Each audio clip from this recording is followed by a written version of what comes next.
அமெரிக்காவின் நியூயார்க் நகர மேயர் தேர்தலில் பதிவான 20 லட்சம் வாக்குகளில் சுமார் 10 லட்சத்துக்கும் மேற்பட்ட வாக்குகளை பெற்று பெரும் வெற்றி. ஒருபுறம் அமெரிக்க அதிபர் டிரம்பை எதிர்க்கும் இடதுசாரி சிந்தனையாளர், மறுபுறம் பிரதமர் மோடியை எதிர்க்கும் அமெரிக்கர். இந்திய வம்சாவளி, ஆப்பிரிக்காவின் உகாண்டாவில் பிறந்தவர், ஒரு இஸ்லாமியர், நியூயார்க்கின் மேயர். யார் இந்த ஜோரான் மம்தானி?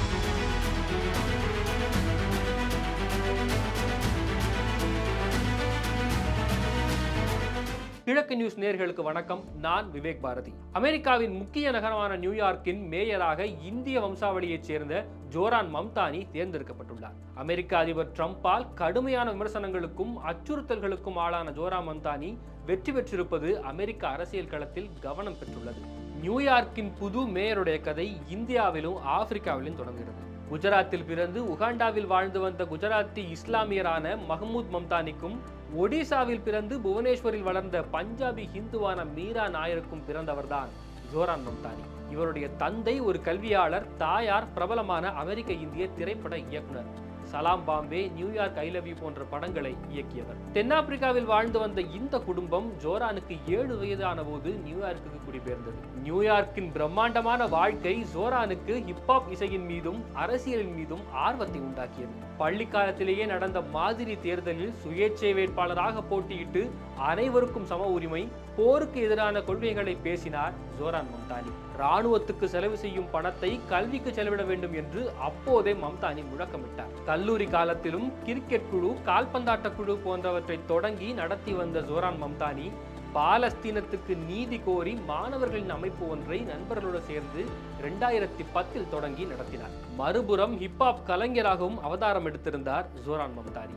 ராப் பாடகர் HABயுடன் சேர்ந்து அமெரிக்க செவிகளுக்கு உகாண்டாவின் கலாச்சாரத்தை பாடலாக இசைத்து வந்தார். தனித்துவமான பாடல் வரிகளை எழுதிய ஜோரான் மம்தானி அவை உகாண்டாவில் வாழும் இந்தியர்களின் குரல் என்பதை உறக்க பதிவு செய்தார். மேடை நிகழ்ச்சிகள், பாடல் காணொலிகள் என்று ஹிப்ஹாப் துறையில் தீவிரமாக இருந்த ஜோரான் மம்தானி தனக்கு வைத்துக் கொண்ட புனைப்பெயர் என்ன தெரியுமா?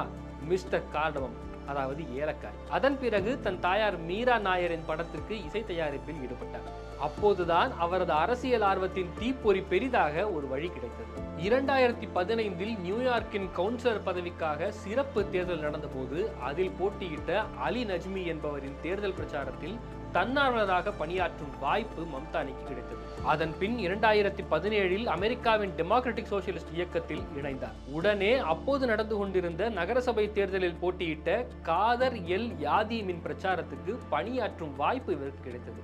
அடுத்த ஆண்டு நியூயார்க் மாகாண செனட் தேர்தலில் போட்டியிட்ட ராஸ் பார்கனின் பிரச்சார மேலாளராகவும், 2019 குயின்ஸ் மாகாண வழக்கறிஞர் தேர்தலில் பிரச்சார ஒருங்கிணைப்பாளராகவும் பணி செய்தார். 2019 அக்டோபரில் குயின்ஸ் பகுதியின் ஆஸ்டோரியாவையும் லாங் ஐலாண்ட் சிட்டியையும் உள்ளடக்கிய நியூயார்க் மாகாணத்தின் 36வது மாவட்டத்தின் பிரதிநிதிக்கான தேர்தலில் அமெரிக்காவின் டெமோக்ராட்டிக் சோசியலிஸ்ட் அமைப்பு சார்பில் தனது பிரச்சாரத்தை தொடங்கினார். அப்போது வீட்டு வசதி மற்றும் காவல்துறை, சிறை ஆகியவற்றின் கொள்கைகளில் சீர்திருத்தங்களை முன்வைத்து பிரச்சாரம் செய்தார்.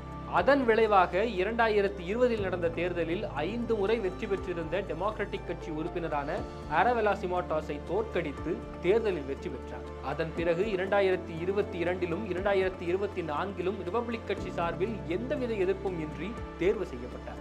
நியூயார்க்கின் டெமோக்ராட்டிக் சோசியலிஸ்ட் அமைப்பின் முக்கிய உறுப்பினர்களின் குழுவான ஸ்டேட் சோசியலிஸ்ட் இன் ஆபீஸ் குழுவில் இடம்பெற்றார். நியூயார்க்கின் முஸ்லிம் டெமோக்ராட்டிக் கிளப்பிலும் உறுப்பினராகவும் உள்ளார். இந்த ஆண்டின் தொடக்கத்தில் நியூயார்க் மாகாண சட்டமன்றத்தில் முதியோர் நலக்குழு, நகரமைப்பு குழு, தேர்தல் சட்டக்குழு, எரிசக்தி குழு போன்ற 9 முக்கிய குழுக்களில் உறுப்பினராக பல்வேறு முக்கிய முடிவுகளை எடுத்திருக்கிறார் ஜோரான் மம்தானி. நியூயார்க்கின் இலவச பேருந்து சோதனை உட்பட பல்வேறு முக்கிய மசோதாக்களுக்கும் முதன்மை ஆதரவாளராக இருந்திருக்கிறார். இந்த நிலையில் தான் நியூயார்க்கின் மேயர் தேர்தல் பக்கம் ஜோரான் மம்தானியின் கவனம் திரும்பியது. 2024 அக்டோபர் 23 நியூயார்க் மேயர் தேர்தலில் போட்டியிட உள்ளதாக அறிவித்தார். ஆனால் அவரது அறிவிப்புக்கு டெமோக்ராட்டிக் கட்சிக்குள்ளேயே எதிர்ப்பு கிளம்பியது. அதே தேர்தலில் டெமோக்ராட்டிக் கட்சியைச் சேர்ந்தவரும் நியூயார்க் மாகாணத்தின் முன்னாள் கவர்னருமான ஆண்ட்ரூ கியூமா போட்டியிட்டார். டிரம்பின் ரிபப்ளிக் கட்சியைச் சேர்ந்த கர்டிஸ் லிவா என்பவரும் போட்டியிட்டார். இவர்களை எதிர்த்து 34 வயதான இளம் வேட்பாளராக களம் கண்டார் ஜோரான் மம்தானி. ஆனால் தேர்தலில் ஜோரான் மம்தானி வைத்த வாக்குறுதிகள் பிரம்மாண்டமானவை. அதுதான் அவரை வெற்றி பாதைக்கு கொண்டு சென்றது. அமெரிக்காவின் நியூயார்க் நகரில் படித்தாலும் ஜோரான் மம்தானி ஆப்பிரிக்க மக்களின் கலாச்சாரம் பற்றிய பட்டப்படிப்பையே மேற்கொண்டார். அதன் தாக்கத்தினாலேயே தனது பிரச்சாரத்தின் முதல் வாக்குறுதியாக அமெரிக்காவில் இன வேறுபாட்டுக்கு எதிரான மாற்றத்தை முன்வைத்தார். மறுபுறம் பொருளாதார சமத்துவமின்மைக்கு எதிராக மாற்றங்களையும் முன்வைத்தார். குறிப்பாக நியூயார்க் நகரின் முக்கிய பிரச்சனையான வாடகை உயர்வை தடுக்கும் வகையில் வீடு, கடை உள்ளிட்ட கட்டடங்களின் வாடகைக்கு உச்ச வரம்பு நிர்ணயிக்கப்படும் என்று அறிவித்தார். இந்த வரம்புக்கு மீறி வாடகை அளவு உயர்த்தப்படாது என்ற உத்தரவாதத்தையும் அளித்தார். நியூயார்க் சிட்டியில் வாழ்வாதாரத்தை கொண்டிருக்கும் மக்களை இந்த வாக்குறுதி கவர்ந்திருக்கும் என்பதில் வியப்பில்லை. நியூயார்க் நகரை கவரும் மற்றொரு பெரிய அறிவிப்பாக நகரம் முழுவதும் இலவச பேருந்து போக்குவரத்தை உறுதிப்படுத்தினார். ஏற்கனவே நியூயார்க் சட்டமன்றத்தில் இலவச பேருந்து சோதனை ஓட்டம் நடத்தப்பட்ட அனுபவத்தின் அடிப்படையில் நகரம் முழுவதும் இலவச பேருந்து சேவை அறிமுகப்படுத்தப்படும் என்று வாக்குறுதி அளித்தார். காவல்துறையையும் சிறை தண்டனையையும் அதிகரிப்பதை விட குற்றத்தை குறைக்க சமூக அடிப்படையிலான அணுகுமுறையை ஆதரித்து மனநல உதவி அணிகளை அனுப்பும் சமூக பாதுகாப்பு துறையை உருவாக்க வேண்டும் என்று தனது கொள்கையை வெளிப்படுத்தினார் ஜோரான் மம்தானி. நியூயார்க்கில் பெற்றோர் இருவரும் பணிக்கு செல்லும் நேரங்களில் குழந்தைகளை பராமரிக்கும் சேவையும் விலை உயர்ந்ததாக உள்ளது. மக்களுக்கு ஏற்பட்டிருக்கும் இந்த சுமையை குறைக்க இலவச குழந்தை நல பராமரிப்பை அரசே கொடுக்கும் என்று வாக்குறுதி அளித்தார். மளிகை கடைகளை அரசே நடத்தும், நியூயார்க் நகரத்தை அகதிகள் மற்றும் பால் புதுமையினருக்கான சரணாலயமாக மாற்றும் முயற்சி என பல்வேறு புரட்சிகர வாக்குறுதிகளை கொடுத்தார். தீவிர இடதுசாரி கொள்கையாளராக திகழும் ஜோரான் மம்தானியின் இந்த வாக்குறுதிகள் மக்களை கவர்ந்து அவரது வெற்றியை உறுதி செய்வதற்கு முன்பே டெமோக்ராட்டிக் கட்சியை கவர்ந்தது. அதனால் தான் முன்னாள் கவர்னரான ஆண்ட்ரூ கியூமாவுக்கு இடம் வழங்காமல் மம்தானிக்கு வாய்ப்பு வழங்கப்பட்டது. ஆண்ட்ரூ கியூமா சுயேட்சையாக களம் கண்டார். நியூயார்க் மேயர் தேர்தலின் இளம் வேட்பாளரான ஜோரான் மம்தானிக்கு அதிக எதிர்ப்புகளும் கிளம்பின. பொதுவாகவே நியூயார்க் என்பது அமெரிக்க அதிபர் ட்ரம்பின் கோட்டை. அவர் பிறந்த ஊர் என்பதால் ட்ரம்பின் செல்வாக்கு அங்கு அதிகம். ஆனால் கட்சி, கொள்கை என அனைத்து வகையிலும் ட்ரம்புக்கு எதிரான நிலைப்பாட்டை கொண்டவர் தான் ஜோரான் மம்தானி. இதனாலேயே அமெரிக்க அதிபரின் எதிர்ப்பை சம்பாதித்த நியூயார்க் மேயர் வேட்பாளரானார் ஜோரான் மம்தானி.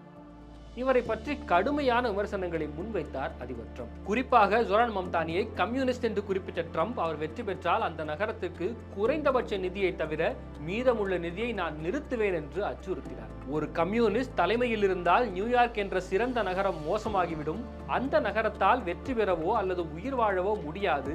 மம்தானி வெற்றி பெற்றால் நியூயார்க் நகரம் பொருளாதார சமூக பேரழிவை சந்திக்கும். ஒரு அதிபராக கெட்டது நடந்த பிறகு அங்கு நல்ல பணத்தை அனுப்ப நான் விரும்பவில்லை என்று சரமாரியாக விமர்சித்திருந்தார்.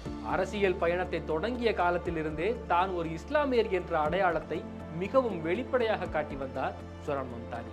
இஸ்லாமிய வெறுப்பு வெளிப்படையாக நிலவி வந்தாலும் தொடர்ந்து தன் அடையாளத்தை பெருமையுடன் முன்வைத்த ஜோரான் மம்தானி அடுத்த கட்டமாக பாலஸ்தீனத்துக்கு ஆதரவான போக்கையும் தனது இளவயதிலிருந்தே கடைபிடித்து வந்தார். ஹிப்ஹாப் பாடகரான இவருக்கு நியூயார்க்கின் இளைஞர்களிடம் செல்வாக்கு அதிகமாக இருந்தது.